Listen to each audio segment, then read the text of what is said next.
While feeling warmth, I realized it wasn't my husband. I wasn't expecting him back.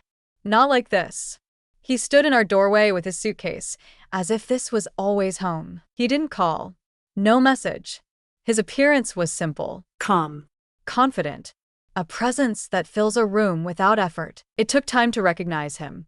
He had wider shoulders and jaw stubble. Eyes steady yet softer. Though older, I still recall the boy. My hubby moved first. He smiled loudly and easily, embracing his son. They clapped each other's backs like men do when words fail. I stood at the kitchen counter, my hands damp from fruit washing and my robe hem brushing my knees. I wasn't sure what to do. Shake his hand? Politely smile? He hugged me before I could decide, like if it were natural. The brief touch appeared benign. The heat of his skin penetrated my thin robe. It surprised me. Not the gesture, but the tiny ripple it caused under my ribs. A feeling I hadn't had in ages. According to him, employment brought him back. Changing jobs, he said. Taking time to figure things out. Staying with us. Reasonable and harmless. My spouse was thrilled to see his son again. Conversation about life, plans, and chances flowed naturally. But I couldn't resist observing how the youngster, no longer a boy, kept his gaze on me too long when my husband poured coffee. It was a gentle, polite stare that lingered and got under your skin. Not daring to name, not ignorable. I got up early the next day. It was habit, I said, but as I stood in front of the closet, fingers skimming hanging, I hesitated too long. I ignored soft sweaters and flowy shirts. Choose a fitting top. It hugged my waist just enough to show my figure below. I picked earrings. Small, fragile, a detail nobody cares about. Just me. He was already in the kitchen. He leaned against the counter, barefoot, in a gray sweater as early sunshine traced his shoulders. His shower-damp hair and tiny scruff along his jaw caught the light. He added sugar to his coffee. Slow, careless. I didn't expect to see you up this early, he continued without looking at me. I spoke steadily. Could say the same to you. We spoke lightly, but that first long glance weighed us down. The previous night, what I pretended not to feel. The house settled in during the next few days. Work consumed my husband, late evenings on conference calls, early mornings out, and his son. He returned to the house if he'd never left. Working in the garden, fixing the back gate hinge, making coffee, and telling his father simple jokes. Nothing was amiss. Nobody would doubt it. I felt it, the hidden strain. The way my eyes followed him around. He appeared to sense it without speaking. While stirring eggs at the stove one morning, I felt the air move behind me. I knew it was him without turning. His steps were light, careful. Though he never touched me, I felt his warmth. He grabbed a cup from the shelf behind me, and I held my breath unknowingly. It smells nice. Low, he whispered. Not trusting myself to speak, I nodded. Others wouldn't have noticed. But my skin knew. Every inch of me knew. It was innocuous, I told myself. Mere closeness. Just attention after a while. I knew deep down that it wasn't the last time I'd wait for him to enter a room. The days melted together, which should have made me comfortable. It was odd how easily the house acclimated to his presence again and how he slipped into the daily routine like he had always been here. As usual, my husband's schedule was crazy. He slipped into another day after business dinners, odd-hour phone calls, and polite morning smiles. But now the house felt fuller, louder even in silence. Son strolled about rooms like a member, leaning against door frames, sharing meals without formality, and offering to help with whatever. He laughed easily, listened to my husband's stories, and nodded appropriately. On the outside, everything was normal. He drew my attention more than I should have. Seeing the curve of his forearms while he toiled in the garden, how he rolled up his sleeves without thinking, and how he pushed his hair back from his face when sweat clung to his temples. I persuaded myself these things were just ordinary home-sharing observations. Harmless.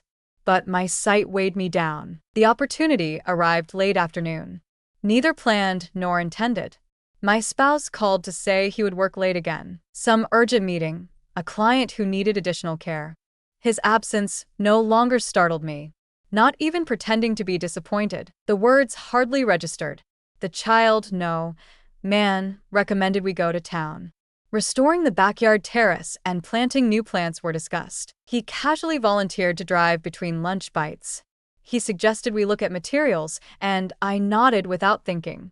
Ride into town was safe and uneventful. Radio music hummed faintly beneath the road. We discussed neutral topics like weather, fence condition, and minor repairs. I imagined the silent power beneath his mild, steady speech. The late afternoon sun was obscured by dark clouds when we parked outside the business. We respectfully navigated aisles of nails, wood stain, and hefty dirt bags. But when our arms accidentally touched or he came too close to point out something on a label, my chest tightened. Only on the way home did our relationship change. As we turned into a little grocery store parking lot, the rain hit the windshield hard and abrupt. Neither of us left. The rain was too heavy. The wipers matched my heartbeat, steady, rhythmic, louder than I intended. He reached forward to lower the radio volume and sat back. We were silent for a time. I felt him watching me before turning. He didn't look away when I did. Our distance was really little. A calm center console, the moment's weight pressing in from all sides. His steady, sure eyes held mine, asking, not taking, waiting. No hurry, no unexpected movement. One steady, purposeful forward lean. His soft lips on mine, a question rather than a command. I could have left. Should have. I closed the space. The kiss was slow and gentle, more like discovery than possession. His hand slid slowly to my face, caressing my jaw as if he was scared I would evaporate if he touched me too firmly. As we retreated, we didn't speak. We stayed inches apart, breathing the same tight air and listening to the rain fill the silence. I should have been mad. Should have been ashamed. But there was simply the painful sense of how long it had been since someone had touched me with that type of attention, care, patience, and barely concealed hunger. I stared at my clenched hands on my lap. Breathing stopped between my throat and chest. He didn't say sorry. Lacked explanation. He stared at me quietly, and I looked back. We drove home silently. The rain eased. The outside world was unaffected. But I knew I would never feel the same inside. Too commonplace a morning following the kiss. The sky was clear. The windows were hit by the sun. As usual, the kitchen smelled of fresh coffee. My body deceived me. I woke up early, restless, my mind still in that car, where his lips had touched mine so gently and deliberately. I partly expected him to ignore me, half was scared. However, I saw him as I crossed the tiny stone path to the garden. Calm, focused, bending over little flower beds, hands in soil, sleeves rolled past elbows. No strain was visible in his face, no trace of last night's error. Can it be named that? Seeing me, he straightened. Offers nod. Good morning, gently. His voice was courteous. Equally measured, I replied. I smiled as usual, but my throat felt thick. My fingers were clasped in my robe, hidden from him. I remained there too long watching him move a young plant and notice how his forearms clenched when he pounded down the dirt. Noticed everything. It would have been easier to look away if he showed me distress. But he didn't. He remained steady. Casual grace, like nothing had changed between us. This may have been the most perilous portion. We readily fell into this indifference act. My pulse raced whenever I saw his eyes look up from under those lashes. I wanted another look. I waited. My breath caught, and my body waited with every weight shift and forward lean.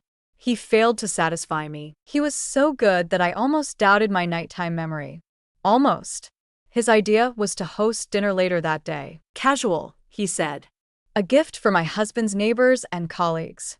He said, I'll cook, with that easy smile that relaxes everyone. It's too quiet lately. My hubby rejoiced. His son's intelligence and ability to unite were praised. He didn't notice my breast twitch at the notion of spending an evening watching him move across the kitchen and hearing him laugh between talks. I nodded and helped with the arrangements, feeling the same gut ache. Night arrived too swiftly. I dressed for company. Dark, basic outfit that balanced modesty and allure. Silk under cotton, lace that only I knew. It was pointless, I told myself. However, I spent too long fixing and refining my necklace clasp. Soft lights illuminated the house. The living room speakers played music. Something mild, unimposing. Voices blended into a pleasant background as guests laughed and spoke. At the midst of it all, he moved fluidly between the kitchen and the counter, offering drinks, plating plates, and joking with neighbors as if he had never left. He laughed at my husband's stories, poured wine for guests, and had a subtle charisma that won everyone over. Occasionally, amid movements and glances, his gaze found me, briefly, softly. my skin reacted like a live wire every time. It was nothing, I assured myself. Just looks. Following a time we both regretted, my body didn't believe me. Between those stares, it leaned in. He leaned into the air, thickening when he got too close. Dinner went smoothly. People laughed, plates passed, glasses poured. Then, by coincidence, his fingers touched mine under the table. It was just dish passing. Roasted vegetables, casual handoff. But his fingers lingered, suitable length. Lightly touched mine. 1 second too long. A fleeting touch anyone could have missed. Not by me. Catching my breath. My pulse accelerated as heat rushed to my cheeks. I told myself to retreat.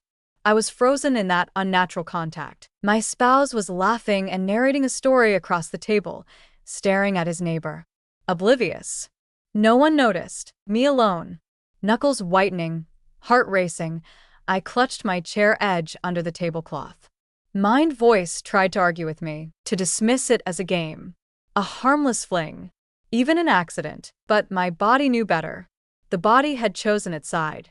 I lay awake long after my husband's breathing dropped into its steady cadence beside me after the visitors left. Last glass was cleaned, and final plate dried. That moment kept replaying in my thoughts. Soft touch, heavy glance across the room, subtle burn of wanting more. It was nothing, I assured myself. I chose my underwear more carefully the next morning. And I knew why. It was my proposal. The offer was realistic, useful, and natural, I told myself. He had to complete some paperwork for his new job and attend unfamiliar city office appointments, but my husband was too busy to go. The choice was easy. My spouse handed over the responsibilities, almost relieved. He casually suggested you go with him over breakfast, still checking his emails. I know the procedure, less than you. I nodded before he finished. Smiled. Agreed. The weight of my eagerness fell between my ribs when I was alone in the shower. I stayed under the water longer than necessary, forehead against the tile, palms flat against the wall, hoping to calm my surge. I kept telling myself it was nothing, just a city drive. A favor. A task. But my hands shook when I chose clothes. Informal. Less evident. Dark jeans. A silky blouse that hugged me more than others. A delicate gold chain on my collarbone. Small details. Nothing others would notice. I felt something tighten inside me when he arrived at the door with keys, waiting by the car. His hair was moist, and his shirt sleeves were pushed up to emphasize his forearm strength. Casual. Effortless. This drive started like any other. Under the radio music, windows opened gently, letting in city sounds. As usual, conversation began. Easy, harmless. About upcoming tasks. City office inefficiency frustrates. The weather. Traffic. The tone changed between the first red light and the long interstate stretch. He inquired about my bedside books. The ones I never mentioned at dinner. Told him about them. Humorous, embarrassed. He listened. Truly listened, not just waiting for his turn. He asked quiet, probing, thoughtful inquiries that felt too personal for a casual ride. He looked at me during one of my answers and didn't look away. Smile like that, and you appear different. He said finally, low enough for me to ignore. When genuine, I remained silent. I couldn't. The side mirror showed my cheeks rush of color after I felt the heat grow beneath my skin. I tightened my skirt with my fingers folded on my lap. City skyscrapers blurred in the afternoon light outside the window. I kept noticing how lightly he held the steering wheel, how stable his palm was on the gear shift, and how his arm rested so near to my knee that I could feel our proximity. We checked in at the office reception desk and were told there was a system issue. Appointment delayed. An hour, possibly more. Here, we can wait. Knowing his suggestion, I offered immediately. He tilted his head to suggest we find a neighboring restaurant. He chose an unpretentious bistro between two small buildings, half hidden under an overgrown tree. Small tables, plain seats, chalkboard menus, and slow-brewed coffee that smelled good. We sat at a window table with the room's other talks barely audible. He requested black coffee. I ordered tea. We didn't look at the menu. The conversation softened. Not small talk. Not precisely. Question about how I met his father, stories from his last apartment, childhood excursions. The interaction was warm and honest, like two individuals who know they're in danger but disregard the indications. I noticed I was leaning forward, elbow on table, chin on hand. He saw me tuck a wayward hair behind my ear. I noticed him look at my neck, and I let my fingers trace my throat, feeling the air between us thicken. Neither of us discussed our actions. Half thinking, I bit my lower lip and caught him staring. His eyes were deeper and more purposeful. He grabbed the dollar before I could, waving my palm away with a slight shake. The sidewalk was already thrown in lengthy shadows when the sun set. Our arms nearly touched as we silently returned to the car. He stopped me from making a pointless, safe comment about the office wait just as I started. He held me still with firm, not rough, fingers on my wrist. I looked toward him, half speaking. Instead of speaking, he kept my gaze, firm and intense, eyes locked into mine with the weight of what neither of us was saying. Maybe more than seconds passed. Don't understand. Finally, he whispered, "This is driving me insane." I remained silent. I couldn't. I stayed put. We didn't retreat when his hand loosened. We stood on the sidewalk with the city buzzing around us, and I felt the ground tilt slightly. The distance between us seemed enormous as he let go, and we walked back to the car. My desire for someone and my fear of how much I did it were never so strong. It was his idea, again. He stated it over breakfast in the same casual manner he offered to mend a hinge or take groceries inside. He said, leaning against the kitchen doorway with a drink, I was considering pruning the trees out back. Their control is slipping. Thought that may be an excellent day. Texts and plans kept my husband from looking up. He prepared for a weekend away. Friendship golf, late dinners, long drives, and business gossip. He grinned half-heartedly, thanked his son for the idea, and turned to me with that distracted charm. He advised you rest or hang out with him. Avoid his pressure to work. I nodded, grinned. I told myself I wasn't waiting for this, but my stomach flutter betrayed me. Morning was deliberate and slow. As the sun rose, the terrace stones warmed and the garden green vibrated. From the kitchen window, I saw him pull on work gloves and tighten them at the wrists, his arms naked under a t-shirt. Easily, confidently, he lifted the ladder, tested the shear's weight, and rolled his shoulders. And it did. One who knows and trusts his body has control, strength, and unthinking elegance. Got an excuse. I thought, water, simply giving him something to drink. But I spent too long at the faucet, gently filling the glass and watching the water arc to make the excuse more convincing. After stepping outside, the light was already warming my skin and shimmering the air. My light, cotton dress touched my knees, and the air softly tugged at it. He looked up at the entrance and smiled quickly, eyes squinting in the sun. No need.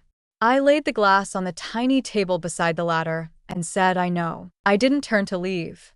I watched him easily grab the shears again while I stayed with my arms crossed over my chest. His labor was mesmerizing, focused, and unhurried. The blades snapping against the branches, the cuttings falling softly. His back cloth darkened with sweat, outlining his spine. He worked in silence that didn't need to be filled, and I watched, felt something tighten inside me. He hesitated, wiping his brow with his arm, then turned toward me with slightly raised lips. You want to try? Too frightened, I laughed too quickly, shaking my head. My attire is unsuitable. His soft, careful eyes followed my body, lingering at the wind-caught hem of my dress and elevating it just enough. He steadied his attention on me. Maybe next time. I should have gone inside. I knew. But my feet stayed put, as if the earth had chosen to hold me there. He returned to the branches, but I felt the air alter, his movement halt, and his look find me more often and longer. That wasn't my imagination. It wasn't chance. He descended the ladder, removed his gloves, and threw them upon the table where the water had warmed. His muscles were exhausted, not his mind, as his breathing became heavier. He said, "Finished for today," wiping his hands on his slacks. The glass was instantly offered to him, and my fingers softly touched his as he received it. We had repeated this harmless action a dozen times, but now it contained weight, memory, and the hushed echo of that first kiss in the car. Not a drinker. He put the drink down and approached. He remarked, "You wore that dress on purpose," low and gruff. Did you? My lips parted and breath caught between my teeth. It wasn't denied. It wasn't necessary. Another step closed the gap between us, but not quite, leaving enough space and pause to say no. I didn't. I lifted my chin up and stared at him. His fingers rose slowly, delicately touching my jaw and cheek. He held, studying me, waiting, inquiring. I stayed put. His lips met mine with the same constraint and terrible gentleness as that first kiss. No uncertainty or question this time. Only the steady, intentional deepening of a long-awaited touch. Soft, steady, patient kiss. A kiss that knows what it's risking and doing. Without drawing me closer, his thumb traced my cheek curve and his other hand found my small of my back. Not yet. Resting and owning our space. Eventually, we parted ways without speaking. There was no apology or explanation. We only had breath and a longing too loud to ignore. He reached up again and traced my jaw with the back of his fingers, softer and more delicate than expected. Quite gently, he continued, "I want to see you again." Though I didn't respond, my eyes told him everything. I stood there long after he left, singing, trembling, and heart racing. For once, I stopped pretending I wanted it. Not all at once. We never crossed a line so clearly that we could point to it and declare we lost control.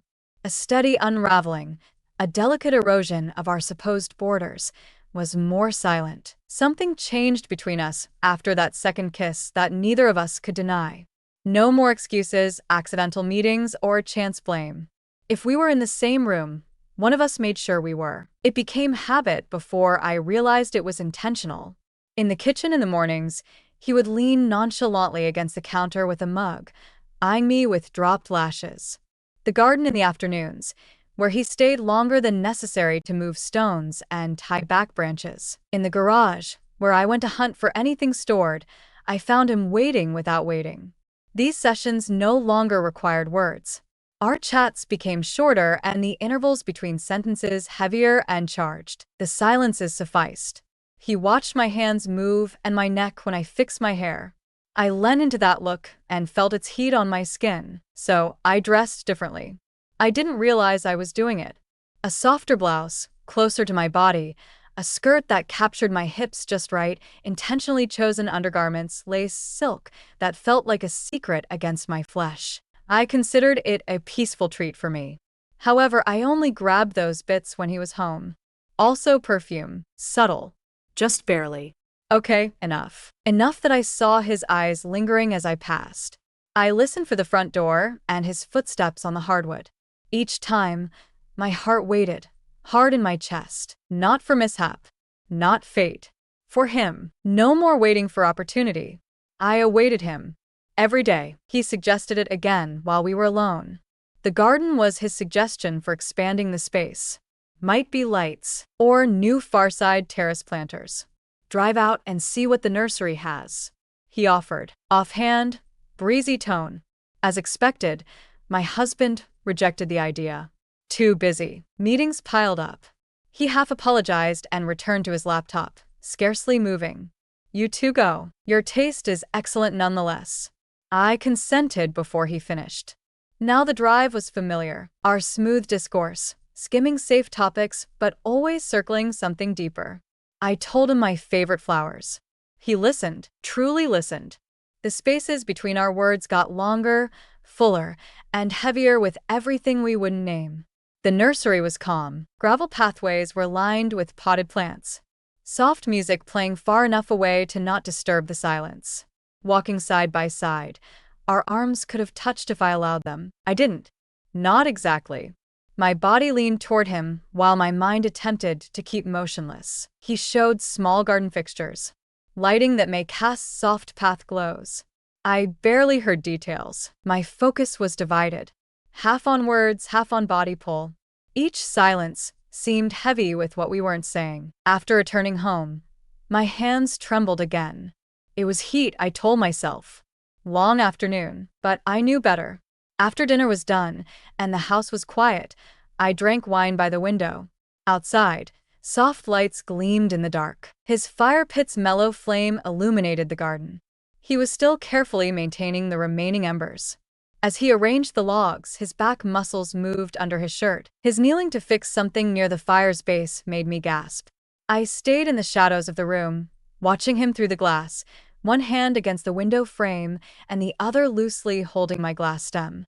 The wine unspoiled. I wanted to visit him, wishing to cross our distance. Feeling scorching heat on my flesh, reach out and place my hand on his shoulder, slide down his arm, push my palm on his back and stay there. But I didn't. I stayed in the dark, feeling heavy and intense one in my chest, fitting it between my ribs. It reminded me of the line I had yet to pass, but no longer understood how to depart. I promised myself tomorrow. Maybe I'll find the proper time tomorrow. Tomorrow, maybe I'll quit pretending to resist. I knew the thought was false even as it raced through me, not waiting for the proper time, just waiting for him. My hubby suggested it, should have expected it. He filled his calendar with social events and weekend parties that created the illusion of a happy life. He suggested a garden lunch, a basic thing, something wonderful. Too long since we hosted. He offered one morning over coffee, swiping through his phone, eyeing me and his inbox. Invite some friends, girlfriends, and neighbors. Can make a day of it. He didn't await my consent. I didn't see my shoulders tensing or my quiet panic. He was already planning, identifying names, and asking his son for help setting up. He continued, smiling, "You're good at that," patting his cup. I couldn't object. No valid counterargument existed. Worse, it seemed natural and sensible. Ideal suggestion. Perfect stage. I agreed, chose the food, and arranged the flowers. I smiled the courteous grin that covered suffering for years and hid my chest's dread. It wasn't guest phobia, not even day dread. I feared wanting the danger too much. The morning of lunch was bright blue skies, the sun soft but warm, and the breeze light enough to stir the tablecloths but not cause trouble. Soft jazz played from the small speaker near the rear patio, floating through the open doors. The table was under the ancient oak, with flowers and vases in the center, plates neatly piled, and wine bottles cooled with condensation on their labels. Beautiful, far too lovely. An easy scene to envy. Lovely if you didn't realize how tightly I was holding myself together. Staying away from the garden, I finished the dishes in the kitchen. Even through the glass, I felt his presence. His voice sounded relaxed, soft laughing as he charmed my husband's pals. He strolled between conversations with quiet confidence. Like he fit in, like nothing changed. But I couldn't look at him. I looked aside whenever he glanced at me, not because I didn't want to see him, but because it would be clear. I could sense its weight. It's hot. Every time he approached. Worse than waiting. That was knowing. Danger began in the most everyday way. My hands steady, my breath shallow, I entered the kitchen for more wine. The home was peaceful. Distance muffles outside voices. He was holding a bottle near the counter, carefully twisting it. I grabbed the corkscrew alongside him. We touched for too long. We stayed put. He looked at me, probing, waited with what we weren't saying. Music from the party outside, glasses clinking, and familiar laughing filtered in through the open window. It felt impossible to be so near, and his fingers on my skin sent a piercing current through me. His voice was low as he leaned in barely to close the separation. "You're doing this on purpose," he said, lips so near I could feel the word's breath on my cheek. The back door opened before I could answer or decide. My spouse entered happily, unaware. "Help with that?" Moments snapped. We both retreated, the space between us too large and stiff. I smiled, steadying my hands as my pulse pounded my ribcage. "No, we're fine," I said, sounding smoother than I felt. But my palms were sweaty, and my heart kept going. I kept thinking about how near we were, how easily we could have been caught, and how little that scared me. It fueled the fire. He played the afternoon game, throwing little comments between conversations, quips that seemed harmless to everyone else but hit me too hard to miss. Too long a glance held breath, a curled smile for me alone. He knew what he was doing, as did I. Neither of us stopped. The table thinned as the sun set behind the trees. As it cooled, guests left, shaking hands and waving goodbye. My spouse, half drunk on wine and exhausted, slumped onto the couch with the TV on and closed his eyes before the first commercial break. My hands were delicate as I stacked dishes, my mind restless. I brought them to the kitchen, the house's silence falling like fog. Again he was there, quiet, close. He touched my spectacles and steadied the stack. With our eyes locked, I let him take them and set them on the counter. Now there was no pretense. No cuernis. Only our strong attraction. It tightened the air with its immense tension. We were silent for a while. He watched me from the counter, head inclined slightly to the side, eyes hard and clear. He whispered, "You know this won't work. Not like this." I stayed still, throat too thick to speak. His voice lowered as he approached. "Want me to leave? Do you want that?" I couldn't talk. I couldn't lie. Just shook my head. Once. Slow. In one motion, I answered all his questions. Chance was long gone. No more accidents or blameworthy coincidences. Whatever I justified for the stolen looks, shared silences, and proximity, they were all worn out and unable to hide what was happening, or what happened. I stopped waiting for him. I awaited him. Period. I counted the moments till he entered a room, his footsteps boomed down the hallway, and his voice left the garden or garage. My body responded before my intellect could argue, my ribs fluttering, my pulse racing against my will, and my skin heating up when I realized he was close. I stopped fighting. I stopped pretending I didn't desire our electric tension, the steady rise of something I couldn't identify or manage. There was my life, the regularity, the meticulous wifehood, the meals cooked, the polite talks, the good-night kisses on my husband's cheek. Another life throbbed beneath the surface of every instant, yearning to burst through my inhibition. He fed that second life with every interaction. The slightest glance across a shared area could frighten me. A hand too close to the table, his slow smile as he saw me eyeing him from the corner of my eye. We no longer tried to disguise it, not from each other. Our game of dodging and resisting had ended. He finally spoke what we had been thinking during one of those too close times, a pause near the kitchen door as the house slept and our voices were barely audible. He whispered, "I'm not going to stop," his assurance breaking the room's silence. "You and I don't want to stop." There was no accusation, no rage. It's true. Simple, steady. The admission didn't scare me. It seemed possible. I believed saying it would break the spell and send me back to denial. I felt the opposite. Relief. I felt like a hidden weight had been removed from my chest. He didn't request consent. It wasn't necessary. The quiet between us answered well. I dressed differently again, but I knew why. It stopped being subconscious. It was planned. My waist-clinging gowns. Silk beneath cotton. The promise-filled lace on my skin. I gently rubbed my throat with my special occasion scent. Inside my wrists, these earrings caught the light perfectly. Thin gold chain on my collarbone. Nobody established a date. No deal. I knew he would arrive. Inside the house, somewhere close enough to feel our draw tighten again. I desired readiness. Had to be. I lingered in front of the mirror longer than usual that night, adjusting my necklace and clothing. I saw my mirror stare at me, as if challenging me to name it anything else. This wasn't chance, not an accident. This was my hand, reaching, my pick. I heard the basement door softly closing as he returned from his afternoon trip. My heart raced before I could stop it. I steadied myself by pressing my hands against the cool vanity, breathing slowly. I was surprised when the words arrived from the other side of my accustomed existence. Later that evening, my husband casually suggested we go away for a few days, sounding like a store trip. Visit my family. Far too long. They keep asking when we'll arrive. I froze, feeling blood drain from my face before answering. We might depart this weekend, he said, ignoring my soreness. Will benefit. A change of landscape. I nodded, had to nod. I was too busy thinking to comprehend anything beyond those sentences. A couple days away, leaving here, far from him.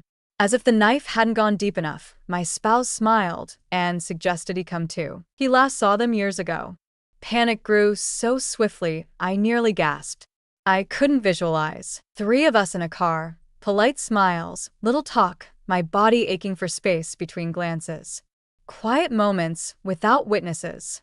I couldn't imagine leaving, breaking the link between those moments, of letting my inner fire die even one day.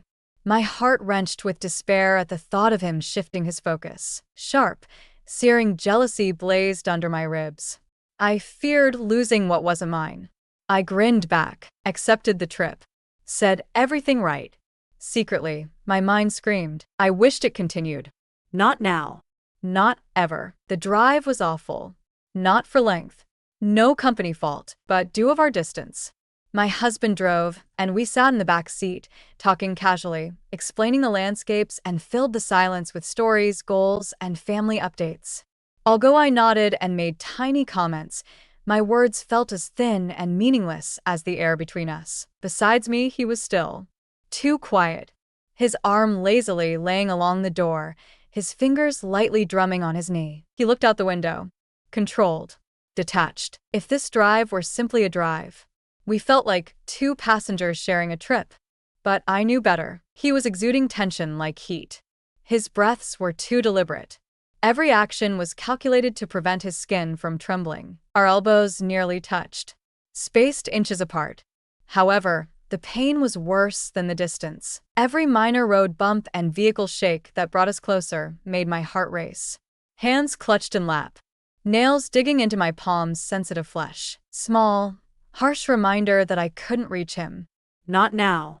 Not like this. My jaw tightened as I counted every second out the other window. His silence didn't help. His calm, cool demeanor made things worse. His posture and refusal to look at me were a language of their own. I heard it louder than words. I desired his attention. I desired his breakage. I wanted to witness his hunger, which blazed beneath my skin every minute we sat there. He didn't move, focused, distant. My spouse chatted. He told stories about his brother and their previous visit, smiling comfortably in the rearview mirror, occasionally checking if we were awake. Nothing caught his attention. He never did. The visit slipped by. Conversations, polite laughs, long tables, recollections, and small talk filled the space. He contributed well.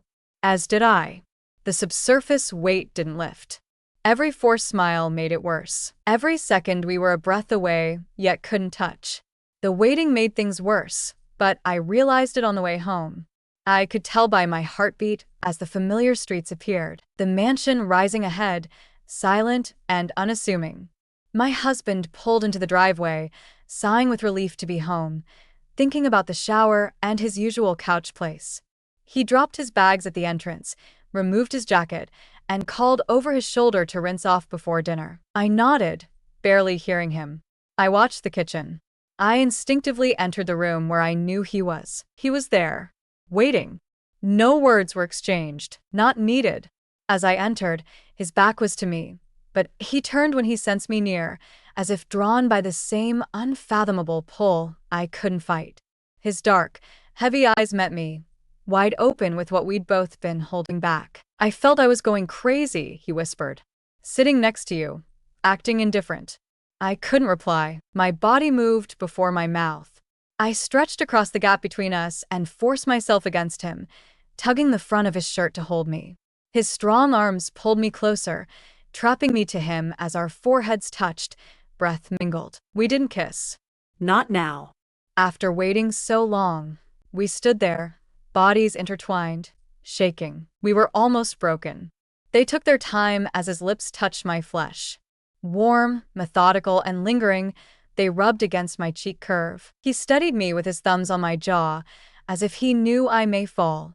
A floor above us. Water ran upstairs, reminding us of our location. Neither of us moved. None of us could. I felt his breath on my ear and his chest rise and fall too fast under my palms. "I can't stop," he whispered. "Don't want." Still, I said nothing. There was nothing further to say. It should suffice. Quiet, touch, shared breath.